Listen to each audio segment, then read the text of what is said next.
Your question was very good. You ask, why do we so often see chaos, disorder, and apparently no control of God over this world? Although what is written, It is written, and there is a story about this very thing.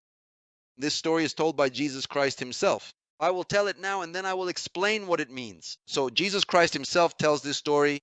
There was a rich man who had vast lands, huge estates, servants, and two sons.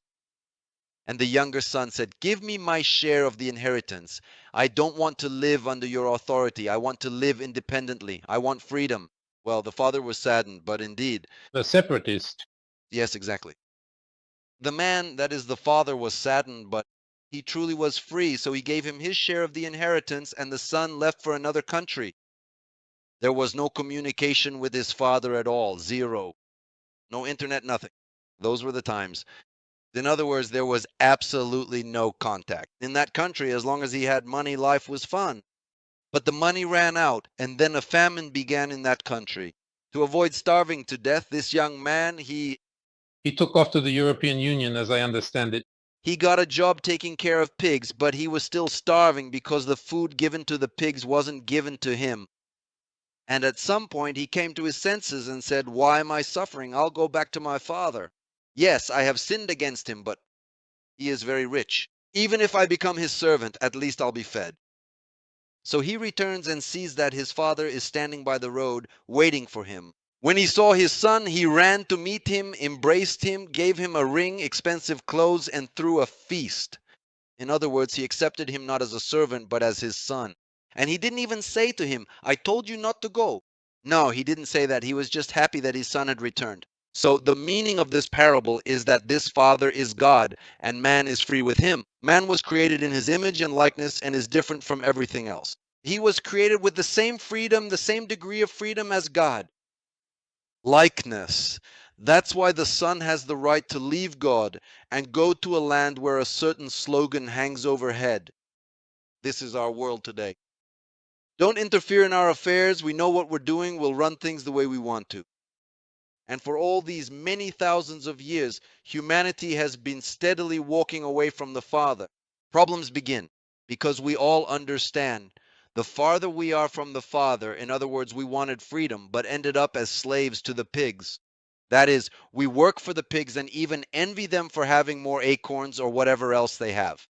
This is our current state. Yeah, I see that myself. Yes, and that's why many people are starting to think about it. We should return from this world and go back, return to the Father, because there I am, a member of the royal family, and here I am in this temporary place, a slave to the pigs. It's not really a dilemma, just a small dilemma.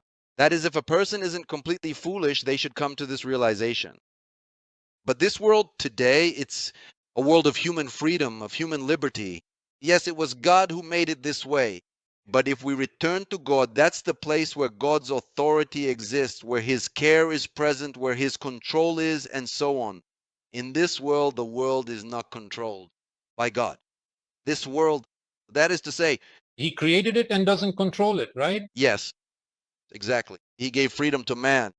That's not right. Everything that's created must be controlled. If you soldered together a light and music show, you have to control it. That's It's not a question of control, it's a question of the freedom given to a person. He can go out into the world. You just told a parable, and you could even bring in the fable, the grasshopper and the ant, to this parable. It's almost the same thing. You understood the point, right? A person has freedom. And Why isn't there, look, to create anything, even a country, if there was something truly amazing that managed to create us, why didn't it take care of a control system? Here are the main, there is a control system, all of that exists, but only in the place where God is present.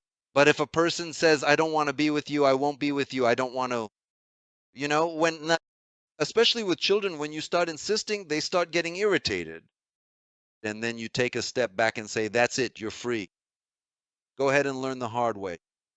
You'll get wiser later." Because the more you insist, the worse it gets. yes, that's the nuance here. A person, in order to, a person has a huge purpose, enormous. But this purpose, let's say, such a complex system creates these gaps in security. And that's where Satan slipped in, and naturally, that's where it all started. All the nuances.